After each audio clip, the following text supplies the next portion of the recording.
Okay na, start na tayo. Okay, si Bato de la Rosa muna, and then si Saldico yung kasunod. Okay, game. Yun, so kamusta po mga, ano ba, mga kabirahan? Mga kabirahan. Hindi, so mga kababayan, no, actually, wala na naman ata si Bato de la Rosa kanina sa Senate. Ngayon, kung absent po siya mamaya ulit, pang-apat na araw niyo na pong absent. So kanina sa Blue Ribbon Hearing Committee kanina ni Ping Lacson, wala siya doon. So mamaya, meron pa silang session mamaya, may koko sila mamaya. Pag wala na naman po si Bato de la Rosa, ibig sabihin nun, nagtatago na po talaga siya. Diba? So ngayon, mga kababayan, no, una, ito yung nangyari kahapon eh. Nalito ako sa mga buttons. Oh. So kahapon, tinan nyo to ha.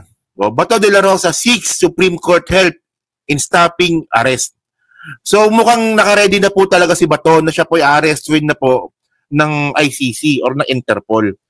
Okay? So by the way, meron palang message si dito, si Bato.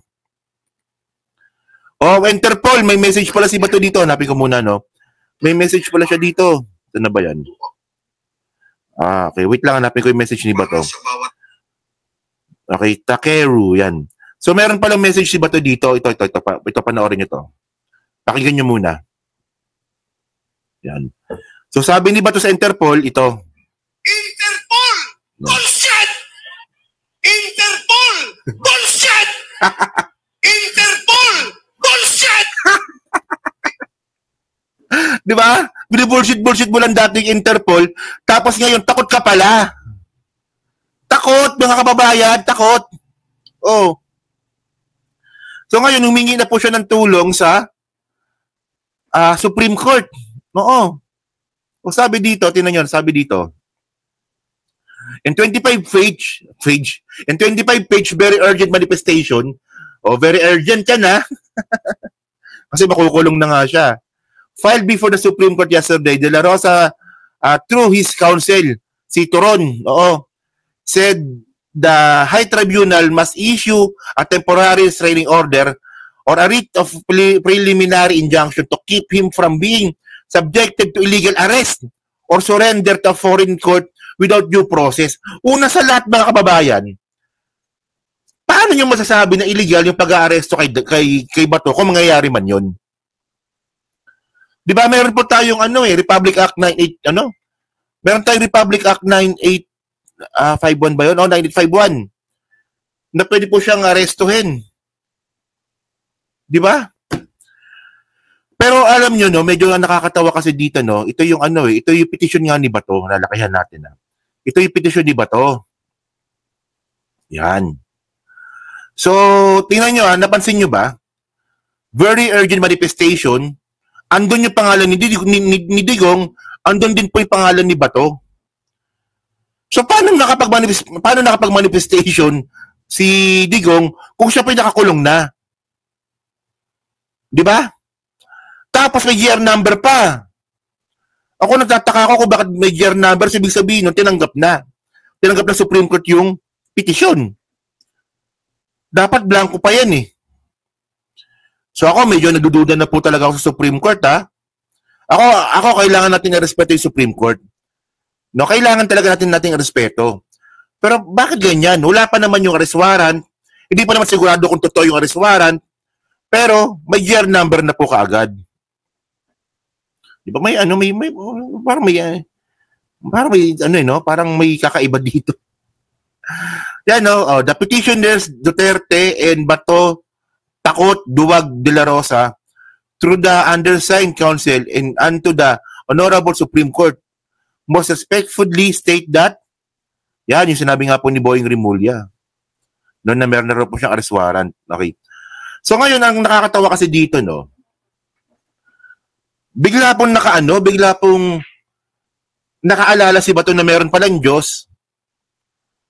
Well, ako minsan kasi nakakalimot ako minsan kasi ako agnostic naman ako, di ba? Pero yung mga katulad po ni Bato na naniniwala sa Diyos, bigla niya naalala si Santo Niño.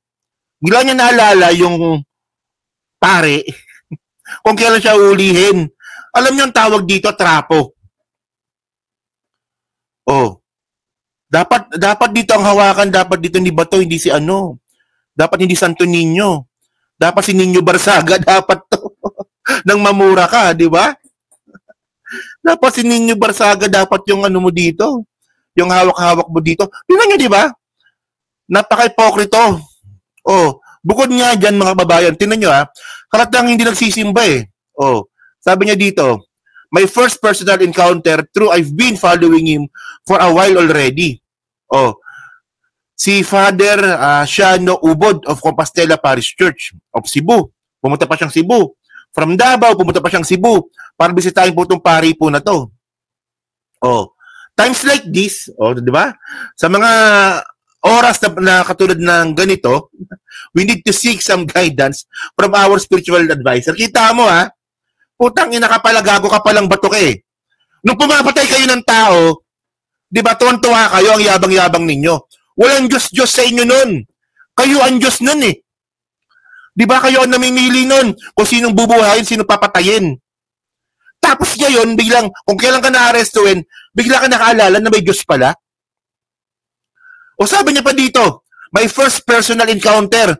True, I've been following him for a while. So matagal ka na palang naka-follow sa kanya, sa pari na yan, kung kailan ka huliin, saka mo lang naalalang puntahan. Trapo ang tawag dito. Alam niyo mga babayan, ito yung sinasabi ko eh. Lahat po ng tao may karapatan po ng due process. Lahat po, kahit po gano'ng kasama yung tao, may karapatan po sa due process. Pero ang sinasabi ko lang mga kababayan, ang hirap ibigay kay Bato. Ang hirap ibigay kay Bato yung due process. Sa akin, kailangan ibigay kay Bato. Ako naniniwala talaga ako doon, kailangan ibigay kay Bato yung due process. Pero ang hirap ibigay sa kanya. Kasi in the first place, yung mga pinapatay po nilang mga adik ng mga panahon na yun, walang due process nun. Di ba? Third day nang wala sa Senado, pangatlo na nga, pang-apat na mamaya, siguro. Di ba? Pang-apat na mamaya. Nakuha niyo yung point ko, mga kababayan. Puta, nung panahon nung Tokhang, kung makapatay kayo ng tao, kala niyo pumapatay kayo ng pusa? Hindi, kayo ba kayo? Kaya niyo bang pumatay ng pusa? Di ba ang hirap, di ba? Pusa na nga lang, ang hirap patayin, tao pa kaya? Itong tarantadong Bato na ito mga babayan, kung makapatay sila ng tao ng mga panahon na yun, akala mo pumapatay lang sila ng pusa. Tapos ngayon, hihingi ka ng due process? Para namang, ewan ko lang pero mahirap talaga ibigay. Mahirap ibigay ang due process kay Bato. Pero kailangan ibigay. Pero, nakakainis lang po talaga, Kasi, tingnan ninyo meron pang pagkakataon na sinabi ni Bato na kayong mga addict, kilala ninyo kung sino yung mga pusher tsaka yung mga drug lord. O sunugin niyo yung bahay, patayin ninyo. O, walang due process yun. Kung di ba naman tanga si Bato, alam mo na palang addict, bakit bigla mong uutusan na pumatay din ng kapwa nila sangkot sa droga? Addict nga yan eh. Akala ko ba addict wala sa katinoan? Pero ang malinaw mga kababayan, ang mukhang wala sa katinoan dito si Bato. O, di ba? So, ewan ko, by the way, sige, bigay natin sa kanya yan. Trip niya yan eh. Karapatan niya yan eh. Wala tayong magagawa doon, di ba? Oh. So, yun mga kababayan, so kayo po, ano po masasabi nyo nga po dito sa kaipokritohan ni Bato. Oo, yan.